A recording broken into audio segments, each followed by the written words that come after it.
इथे कोणत्या कोणत्या संघटनेची कोणते लोक आहेत हे चाचपणी करण्यापेक्षा आणि त्यांच्यावरती गुन्हे दाखल करण्यापेक्षा आणि त्यांच्यावरती एफआयआर नोंदवण्यापेक्षा इथले लोक कशासाठी जमलेले आहेत त्याचा अहवाल तुम्ही इथल्या प्रशासनाला, स्थानिक प्रशासनाला, राज्य सरकारला आणि केंद्र सरकारला पाठवा आणि ही आमची भरती झालीच पाहिजे। त्याच्यासाठी तुम्ही सुद्धा आम्हाला सहकार्य करता अशी विनंती इथल्या महसूल प्रशासनाला आणि पोलीस प्रशासनाला मी आज करतोय।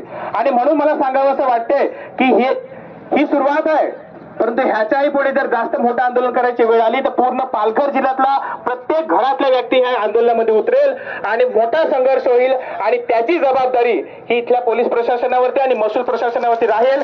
मी एवढंच सांगतो आणि आमची ही भरती झाली पाहिजे। आमच्या जीवाचा अंत, आदिवासींचा अंत पाहू नका एवढीच मी सरकारला विनंती करतो आणि सरकारने ही भरती त्वरित केली पाहिजे आणि आम्हाला न्याय दिला पाहिजे अशी मी विनंती आज या रास्ता रोको हायवे बंदच्या आंदोलनाच्या माध्यमातून मी सर्वांना करतोय। जोहार, जिंदाबाद, जय आदिवासी।